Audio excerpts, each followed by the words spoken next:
Hey everybody, it's Craig, and today I am in beautiful Big Bear, California. We'll be at the VCA Lakeside Animal Hospital today, meeting with Dr. John DeLandtsheer and the rest of his crew. And today we're going to be talking about dental care and why it's important for your pets. So hopefully you will get out of this a greater appreciation for what goes into dental care and get a chance to meet some of the fine folks that make it happen every day there. So come along with me, we'll head on inside and get started.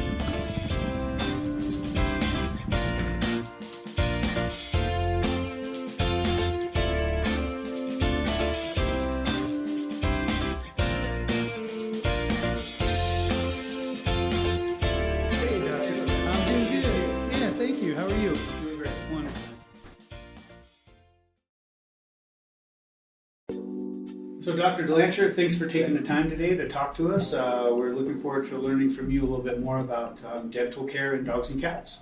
Sure. So when I think about dental care with our dogs and cats, or when clients do in general, at least in the human world, we think a lot about cavities. And cavities really, they're not an issue that we see with dogs and cats very often.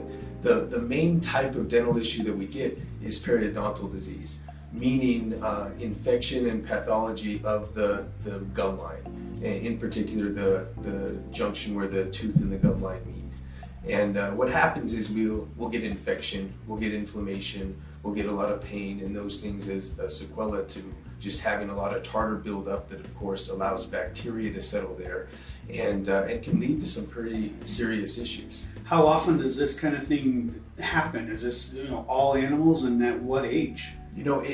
We definitely see some species and breed differentials, but as a rule, if we look at the big picture, by 3 years old, we're looking at over 80% of dogs having significant periodontal disease, and 70% of cats having that same issue.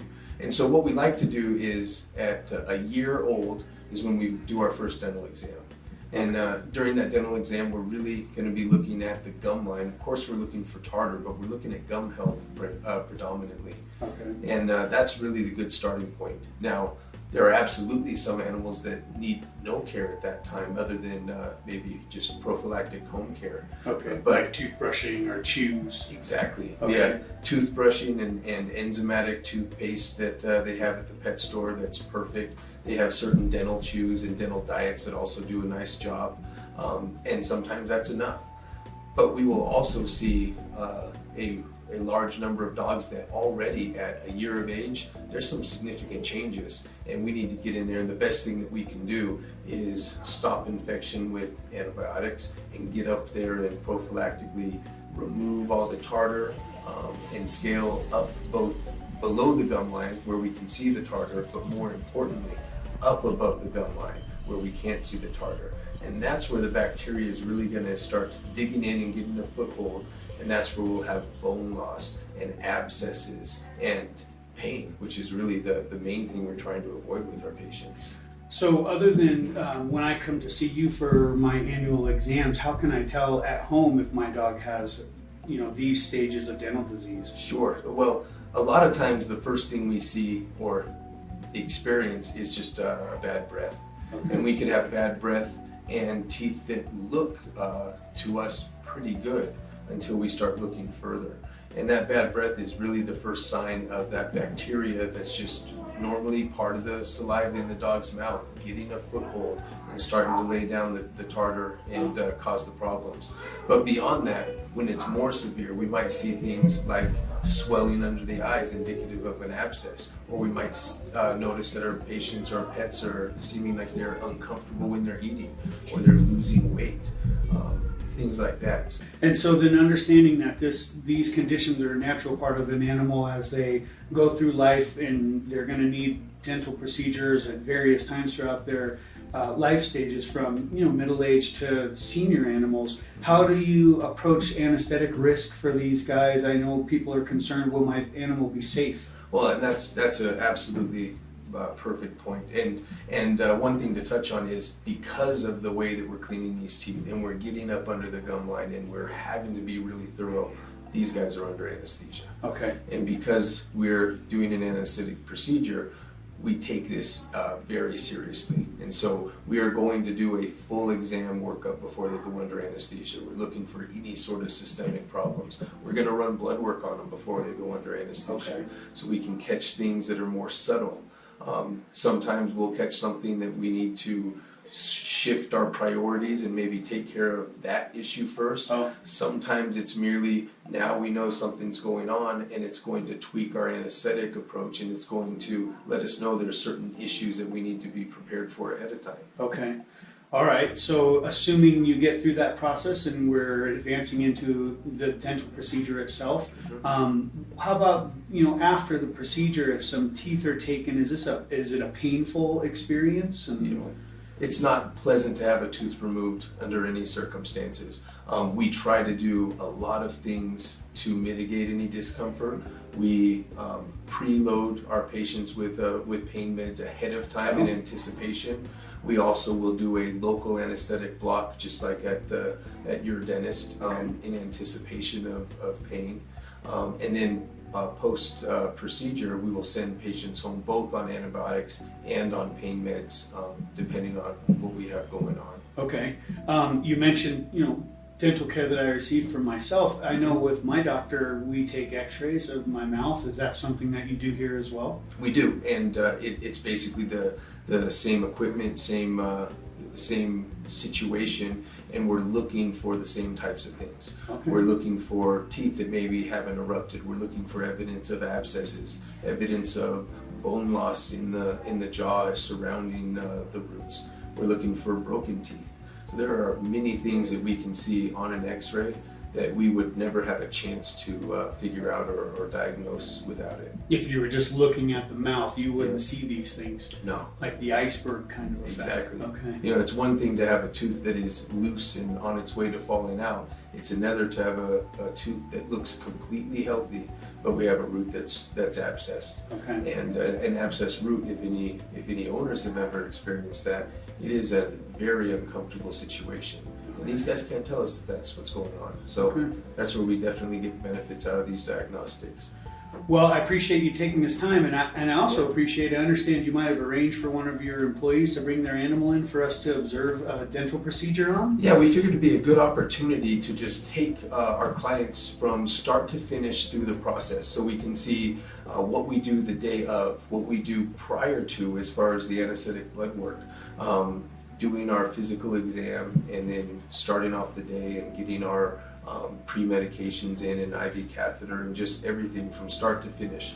So Lene has offered Abby to be the demonstration dog. Okay. She doesn't have a horrible mouth, but she does have some tartar. So we're not going to be seeing extractions or things like that, but we'll get a really good basic idea of the whole process and how everything goes. Great. Well, then we'll meet you back here with Abby and Lene, and maybe we can just observe a little bit of your exam and join you for the day. Perfect. Sounds like fun. Thank you very much. Take care. Appreciate it.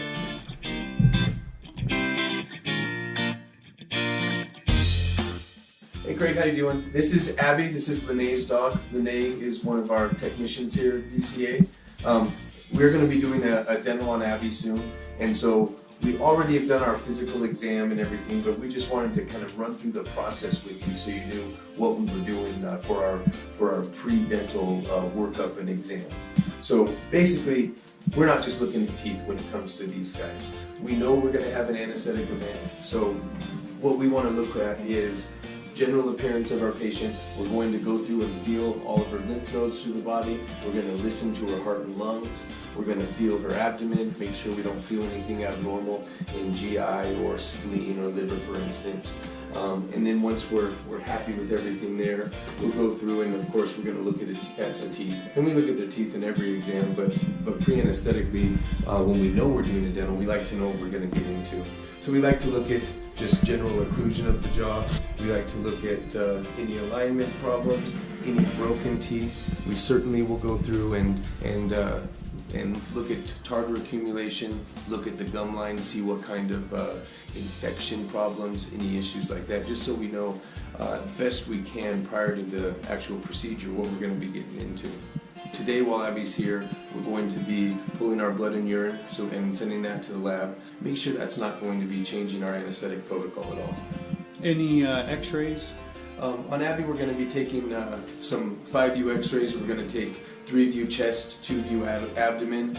We don't do this on every procedure, but if we're dealing with an older patient and we have any concerns that we might have anything else systemically going on, we like to make sure lungs are clear, we don't see any issues with heart, we're not picking up any abnormalities with any organs that we wouldn't necessarily be able to feel during our exam. So what's next for Abby then? Well, she's ready. We're going to take her back and we're going to get our samples for the laboratory. We're going to pull some blood and some urine. Then we're going to take our x-rays, of course. And then Linnea going to take her home tonight and she's going to check in with reception on it. We're going to schedule the dental probably within the next few days to a week. And then we'll see Abby back for her dental. Wonderful. Thanks, guys.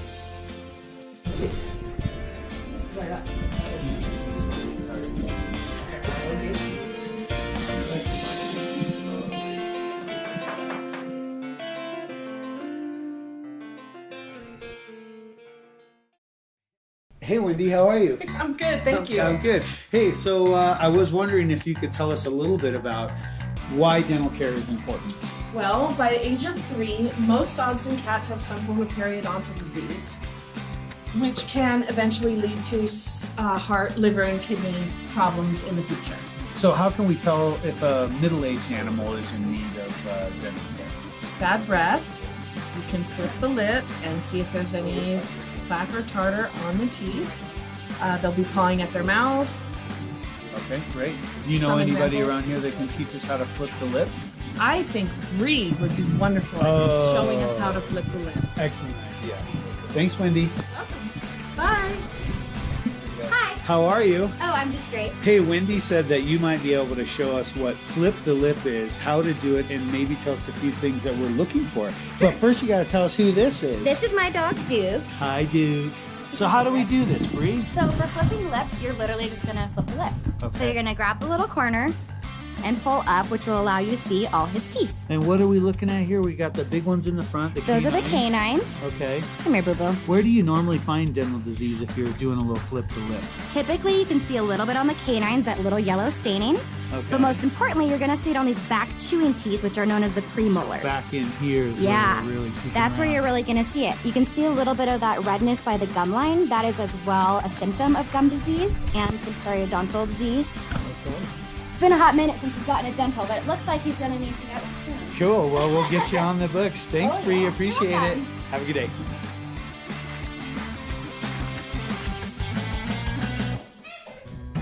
So Dr. D, Abigail is just checking in at the front desk for her big dental procedure today, and I was wondering if you could tell us a little bit about, the things that your team will do to prepare Abby for her procedure this afternoon. Well, the first thing we're going to do when Abby gets here is we're going to do an additional exam this morning, just to make sure nothing has changed since we've seen her last. Once that's done and we're comfortable with everything we're seeing, then the anesthetic team will review her blood work and lab work and any concurrent issues that might be going on, and then we'll come up with an anesthetic plan. The anesthetic plan will consist of giving pre-anesthetic meds to calm them down and relax them so they're not nervous. Once those are done and given, we will place an IV catheter, start fluids preemptively before the dental, and let her get comfortable and situated. So Randy, I hear you're the catheter king. I am.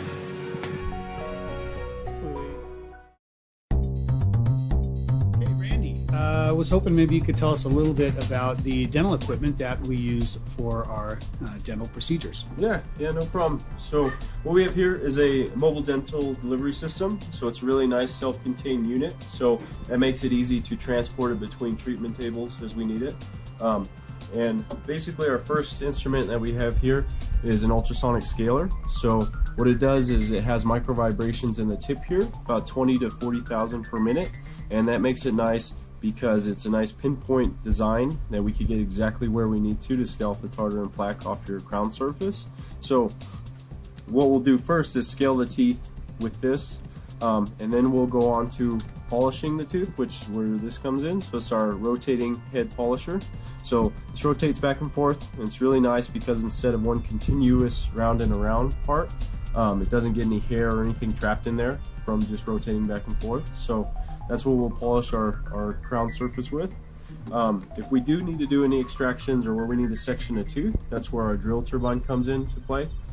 It's a really nice precision pinpoint design, very small head so we can get into very tight mouths as we see fit. So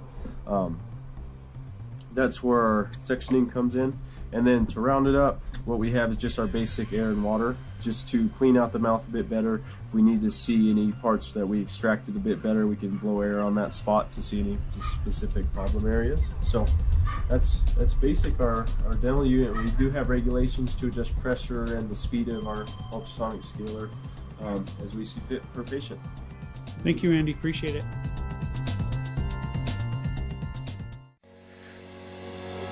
So Dr. DeLandtsheer, talking with Randy today, he mentioned that for your patients going into anesthesia, sometimes you like to do some diagnostic testing ahead of time to make sure the animal is healthy. And I was wondering if you could tell us a little bit about that, the tests that you do, and what you learned from them.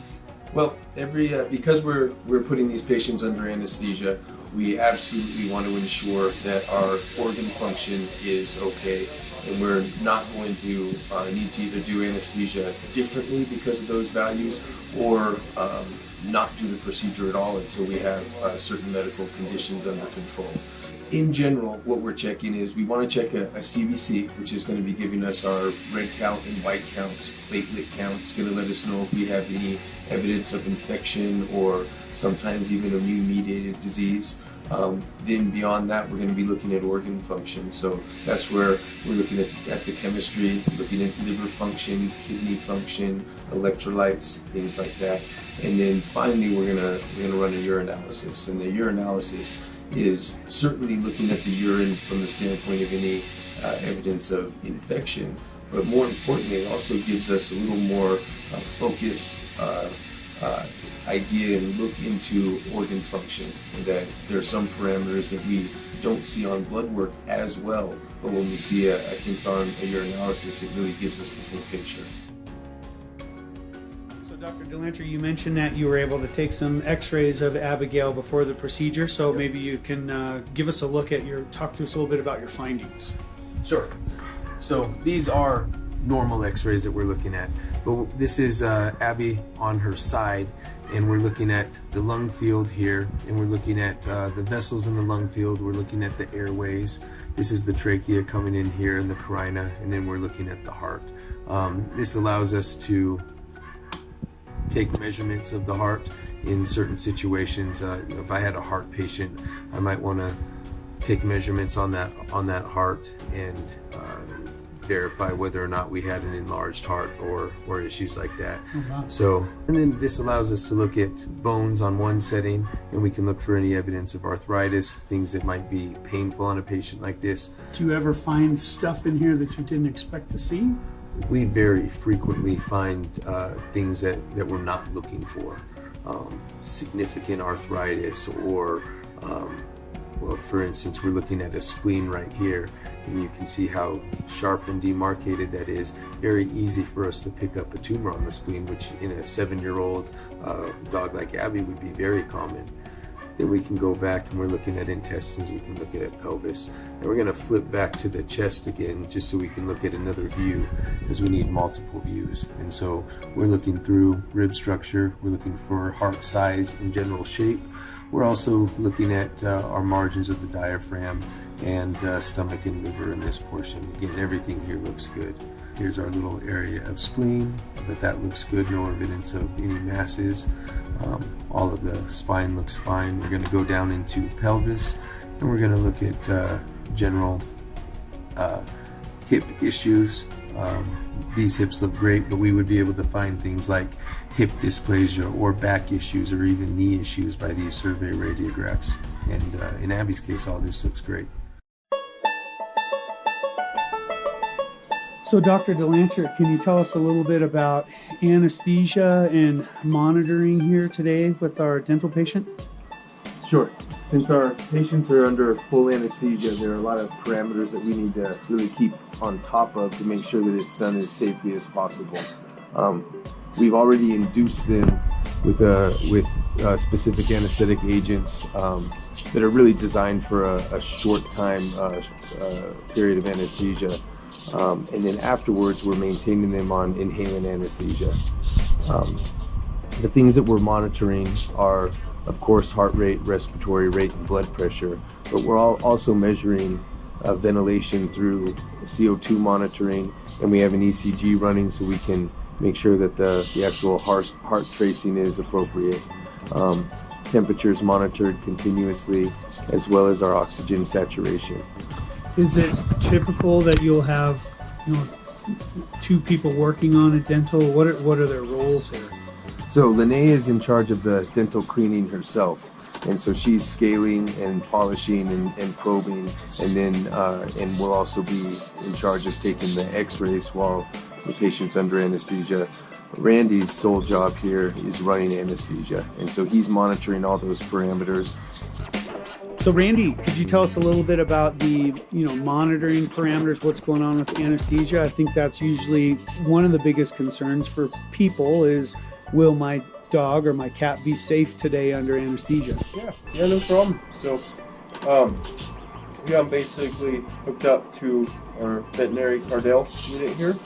So with that monitor, it has a trace ECG wave of the heart. So we measure the actual heart waves that are going on. We have blood pressure as well, oxygen saturation, and your end-tidal CO2. So that's your carbon dioxide buildup the animal is breathing out. And we also have a separate pulse ox monitor for saturation and heart rate as well. So is anesthesia, is it the same for every patient? Do you do the same thing each time? Anesthesia is a very patient-specific type of procedure. So every dog, depending on their size and any concurrent medical issues, or just how they're doing under anesthesia, everything is very specialized and patient-specific. How did the dental procedure for Abigail go today? Very, very well. Just pretty routine dental, everything cleaned up beautifully, as you can see. No extractions? No extractions. She has all of her original teeth. Can you describe the dental anatomy for us here? What are we looking at? So basically, up here are the incisors. These are all just those little guys. Canine, come back, we had some premolars, we get our molars, and then most people don't know there is a teeny tiny little guy back here that is very hard to see. So we always make sure, check these guys back there. It's one of the great things about being under anesthesia is we have that accessibility. Where do you find most of the problems? A lot of times you're looking at this big guy right here, this carnasial tooth. Sometimes you'll have them where they're slab fractured, so part of the tooth is off, or they abscess up in that root. You can see hers doesn't really probe, which is exactly what we want. Meaning that probe, Sometimes, it could go underneath the gum line right there? Yeah, occasionally we'll go to do this and it'll slip all the way up in here, and that's just not something we really like to see. When you're cleaning the teeth with that ultrasonic scaler that Randy was showing us, do you go underneath that gum line area? We do. We take it just along the gum line here, just underneath, making sure we get everything out that you can't really see. Helps that gum line adhere back to the tooth nicely once it's all freshened up. How about record keeping? Do you guys keep track of different pockets that you find, depths that you notate? Yeah, so basically what I'll do with my helper is I'll kind of go through and I'll run this along the edge of the gum line here, and I'll spout off some numbers to him and say, 104, got depth at 2, so forth. This is our anesthesia or our dental charting sheet. So he'll go through and he'll put our pockets and everything on there that we found. If there's an extraction, he'll mark that on there, any missing teeth. So pretty cool stuff. Thanks, Lene. You're welcome. So Dr. DeLandtsheer, can you tell us a little bit about the dental radiographs? I understand you take those on most patients when you can, and can you tell us a little bit about how that works, what you use them for, things that you find? Sure. So we have a digital dental x-ray machine, which is much like our normal x-ray machine, just able to focus a finer beam. And what we're looking for is we're looking at just general tooth health that's beyond what we can actually see or probe. So we're able to look at the roots of the teeth, we're able to look at any evidence of bone loss or problems with the jaw itself. We can see things like fractures in a tooth that we wouldn't be able to find any other way until it abscessed. We can also look at progression of disease over time, and we can see if we're losing bone or if we're having root resorption or problems like that, and then we can address that more effectively. I'm here today with MT and Kayla from VCA's reception team, and ladies, I'm trying to help folks understand how to solve the problem of financing these dental care services, which, depending on what's going on, if you have advanced care needs, they can get quite costly. And so I figured that's something that you both encounter on a regular basis, and was hoping you could share some of the common solutions that you have for your clients. Yes, we have two great options. One is Care Credit, the other is Care Club. I'll be discussing Care Credit, and Kayla will go over Care Club. Perfect. Care Credit is a veterinary medical credit card that can be either applied for online or at our facility. They offer no interest plans. For unlimited amount of time, or? Anything over $200 offers 6 months no interest. Anything over $1,000 offers 12 months no interest. Wow. And with the price that dental care can run, it becomes very affordable monthly payments. So Kayla, what can you tell us about Care Club? Care Club is a program that we have here that you can sign up for your pet. We have them for all ages of pets, from puppies and kittens to adult pets and to senior pets. We have the regular Care Club, or you can sign up for Care Club Plus. Care Club Plus for adults and for senior pets. We have the dental care, it comes in that. Is everything in that included, regarding the dental? Like, what if they need to take x-rays of the mouth? They are still, that is covered also in Care Club. Okay. So it's any lab work and any dental x-rays. And okay. The dental cleaning is under that as well. Do I have to pay for that whole program up front, or how does that part of it work? No, you just pay for the enrollment fee, and then anything after that is going to be separated into monthly payments for a whole year. Okay, perfect. Do you like it? Is it a good plan? I mean, do people seem to like it? Yeah, a lot of people seem to like it. It's very convenient, especially when you have to come in for an exam. You don't have to pay for it because you're spanning it out for a monthly payment, so that is covered under your care plan. That does sound nice. Great. All right, well, that's perfect. Well, I appreciate your time and your conversation, Kayla. We'll let you get back to it. I'm sure you're busy as normal here. Thank you. So have a good day. Bye. Randy, we've finished the dental procedure, and what phase are we in now? Well, we're in the recovery phase now. So the main thing we want to do is make sure that our patient's going to wake up nice and easy, a nice padded surface, no stressful stimulus, loud noises around them. Also, we have them on a thermal source too. Try to monitor, make sure their temp gets back to normal. How will you know when recovery is completed? Generally, when they're consciously bright and alert, responsive, standing on their feet. That's the main thing we're looking for. We're also checking them every 5 minutes. Same thing, monitoring her vitals like we were doing before while she was under. Wonderful. And we expect Abby to make a full recovery. Yep, she's a good patient. Well, thanks for letting us have a real close look at her procedure today, Lene. We know we put a little extra stress on you, but we really appreciate it for the benefit of everybody out there. So thanks a lot. You're welcome. All right, have a good day.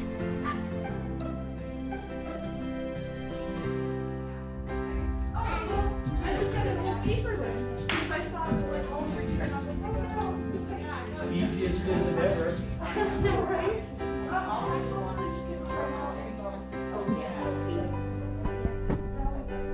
Well, folks, that pretty much does it for us.